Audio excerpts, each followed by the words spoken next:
Hello friends, I am Matthew Adiganil, meeting you once again on these language skills. Today let us see some of the higher level communication skills. It is not enough to know grammar, but one must also learn proper usage, social conventions, vocabulary nuances, etc. Let us listen to a conversation in a family.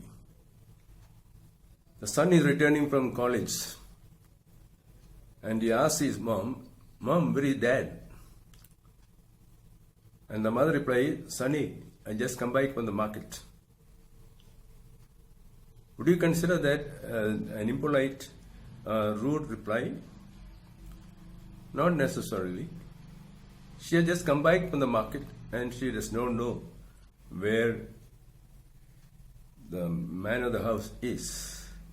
She is not able to give a sensible answer to the son, and so she says, "Son, I have just come back from the market." This response is perfectly okay. The son is intelligent enough to fill the missing gap in communication, that she cannot tell him where the father is because she has just come back from the market. So, interpreting communication is an important skill. Let us take another situation. You are a newcomer to Chennai. You came by train, but you want to go back by flight, and you do not know the way to the airport. So you ask a passerby, "Could you please tell me the way to the airport?" And he says, "Sorry, I am rushing to catch a bus." We should not take offense at such a reply. He cannot stop and tell you and give you the information that you need because he is running to catch a bus. He has no time for elaborate replies and social niceties. You should understand that. Let's take another situation still. You are at the Mofussil bus stand of Coimbatore in Chennai and you want to catch the last bus to Bangalore. You're traveling by night. So you rush into the last bus going to Bangalore, settle down in the bus, and when the conductor comes, you ask him for the ticket to Bangalore. The conductor is puzzled because the bus is not going to Bangalore, it is going to Coimbatore. How will he respond to this passenger? Will he say, "Can't you read the signboard? Don't you know to read and write? Get out of the bus." No, that would be a rude reply.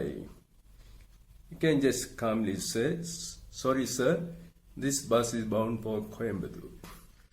And you will make a quick apology and move out of the bus.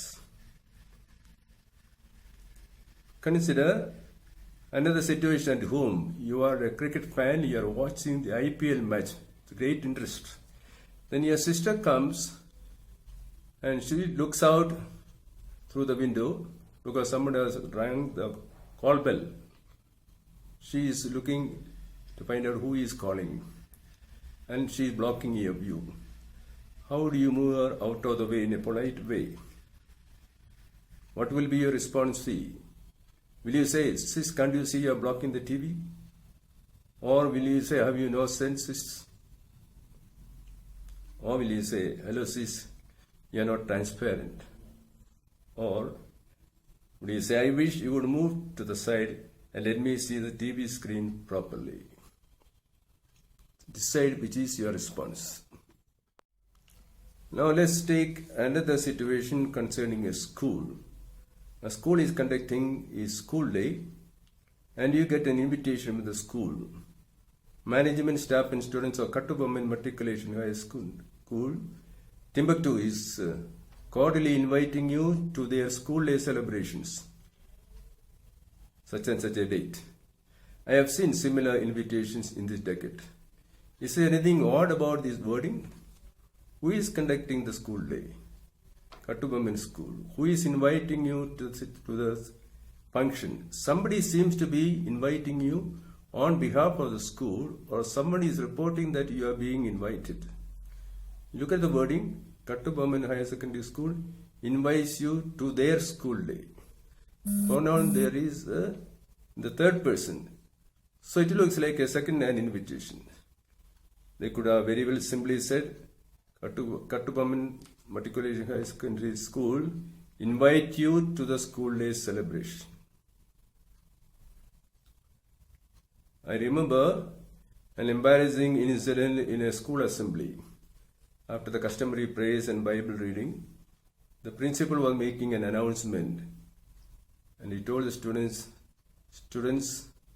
the President of India has passed away. At once they were all shouting, hurrah, holiday, no class.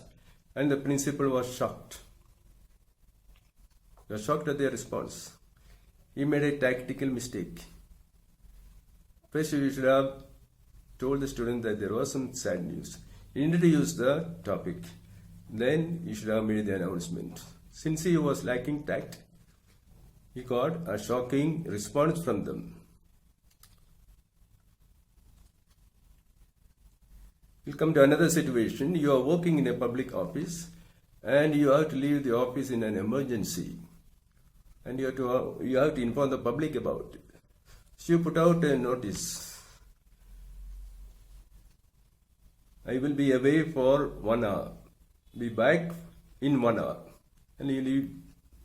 Those who are waiting there will go back or wait. Those who are coming later, they will see this notice.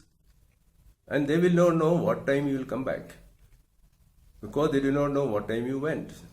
What is that 1 hour? It would be far better you say some clock hour. Absent on emergency, back by 3 p.m. or 4 p.m. or whatever. In this connection, I remember an amusing notice put out at a beer parlor. The notice was this: free beer tomorrow. Free beer tomorrow. All the patrons were very happy seeing that. So a big number of them crowded there the following day, and they asked for a glass of beer. But the waiters refused to serve the beer. So a delegation of them went to the manager and complained, "What is you are cheating us? Free beer tomorrow." And the manager said, "Please look at the board. What does it say? Free beer tomorrow. Come tomorrow." So bye for today, dear friends. See you next time. Let's learn good communication skills.